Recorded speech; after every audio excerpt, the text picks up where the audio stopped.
Bismillah. To answer that question, actually, I want to mention a story that we're told in the Quran. And the thing we have to understand about the stories of the Quran is that they are not just bedtime stories, right? They are not just cool stories we can say, wow, like that's awesome, and tell our kids and then go to sleep.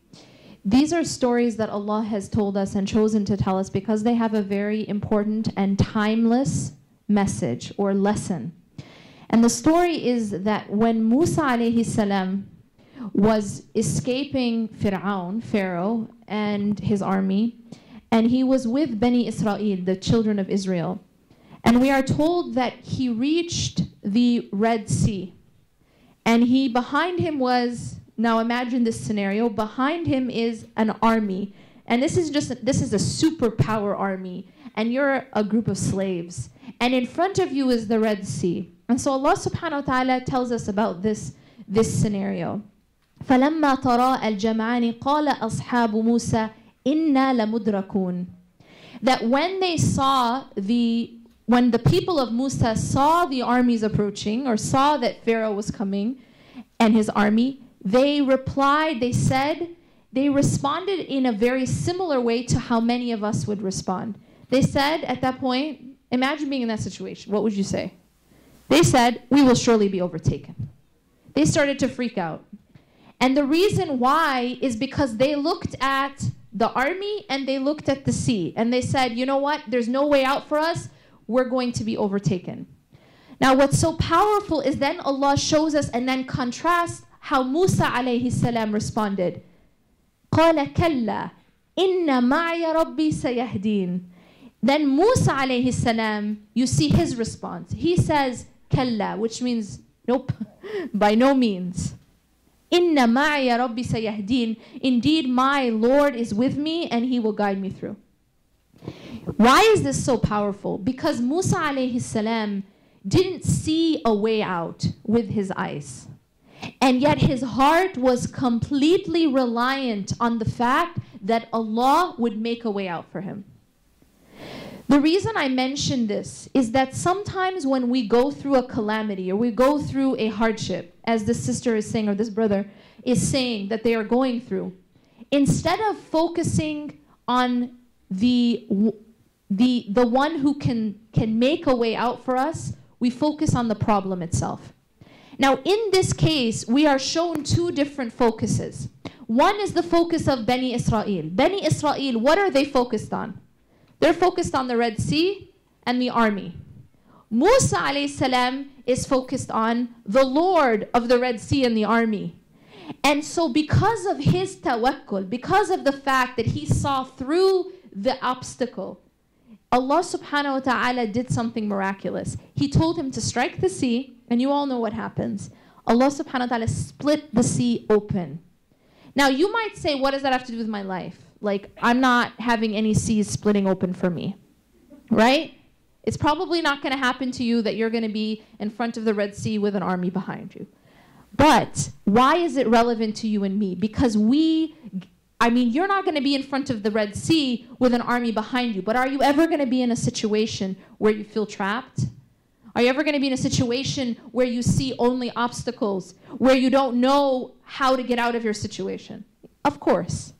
And it's in that situation where you can do one of two things. You can either focus on the obstacle, or you can focus on the one who can make a way out of that obstacle.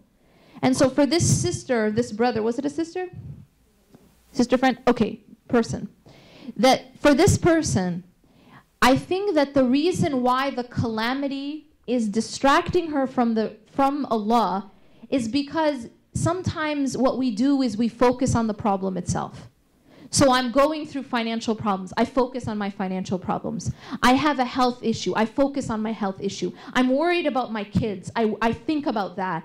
And we start to become consumed with the problem itself. But what we need to do is shift the focus away from the problem itself to the one who can solve it. You see the difference? When you focus, instead of focusing on the Red Sea, you focus on the one who can split it in half. And that's a completely different way to see the world. When you do that, then your hardships actually bring you closer to Allah. Because they push you to the one who can solve it. But if you get stuck in the problem, focusing on the problem, thinking about the problem, worrying about the problem itself, then it actually distracts you. You only see the problem. My advice to this person, this human being, is instead of focusing on the challenge itself, focus on making dua to Allah to help you with it. Focus on making dua to Allah to open a way for you. كَلَّا إِنَّ مَعِي رَبِّي سَيَهْدِينَ. Have the attitude of Musa alayhi salam, that no matter what it is that you're going through, Allah can make a way out for you. Because Allah, my Lord, is with me and He'll guide me through. By doing that, this challenge actually will push you towards Allah instead of distracting you.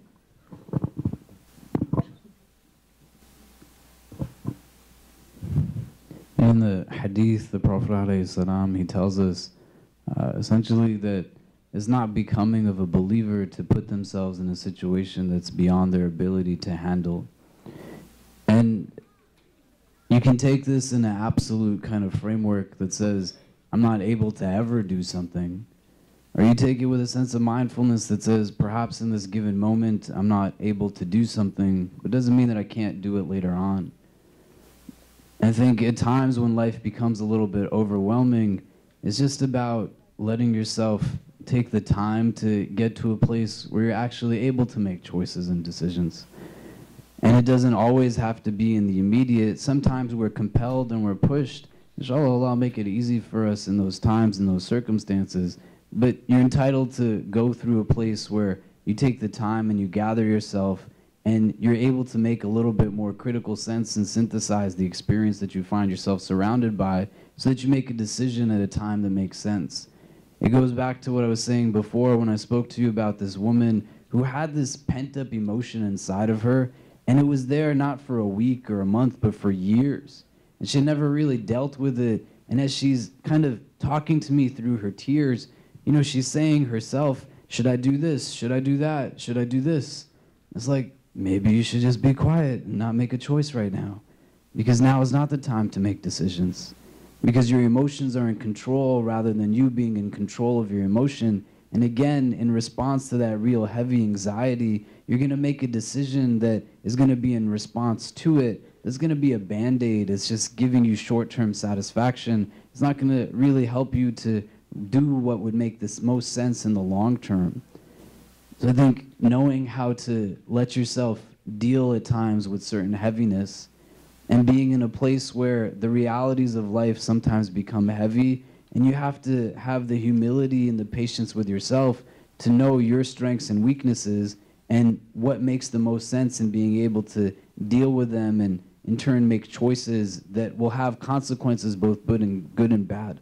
I'll give you an example right now. I was just talking to Sheikh Dawood Yassin about this, who's here in the audience. May Allah preserve him. I said, Sheikh, I don't know what to do. Like, everything that's going on in the world right now is really screwing my mind.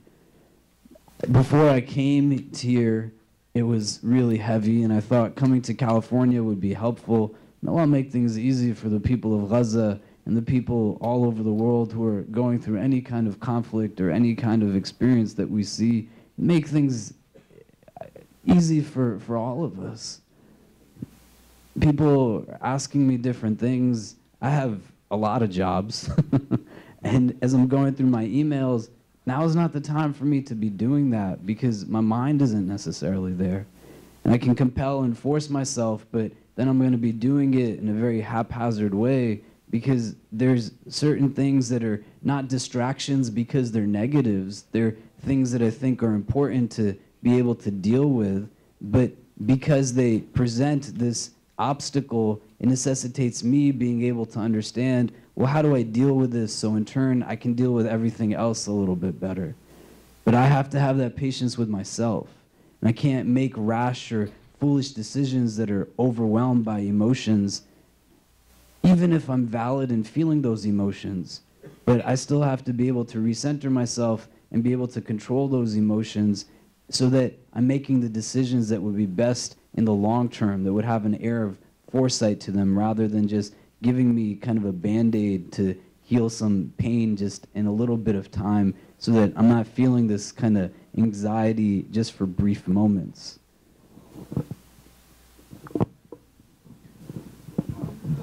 So I actually have a question. So very much, a part of this process, it has to be a very conscientious effort, and we're talking about that. But there's also an aspect of the community and the surrounding environment. So, for example, many people, as you guys have been talking about, get overwhelmed with work, with life, and the things around them. And sometimes we feel like we don't have spaces that encourage us or supplement our health in a positive way, right? And you see this manifest in many ways. One is, detachment from the mosques, detachments from the community. You see third spaces coming up, not that they're bad or good, but just a reality. So how can we use our community and the people around us to help us in this kind of purification?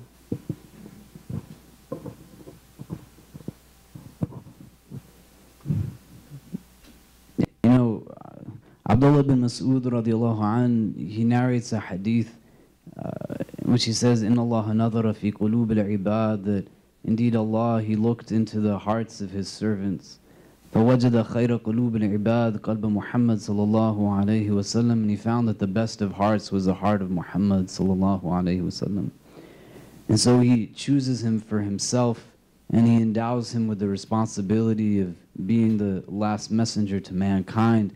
And as the hadith continues, it says, then Allah looked again into the hearts of His servants, and He found that the best of hearts after the heart of Muhammad was the hearts of His companions. And so He appoints them to be His ministers. The hadith says His wuzara. The idea is, one, when Allah is looking for the qualification as to who would be His last messenger, He looks not at other criteria other than who has the best of hearts. And Muhammad sallallahu alayhi wasallam fulfills that. And for that heart to flourish, it necessitates that it's also surrounded by really good hearts that give it a sense of upliftment.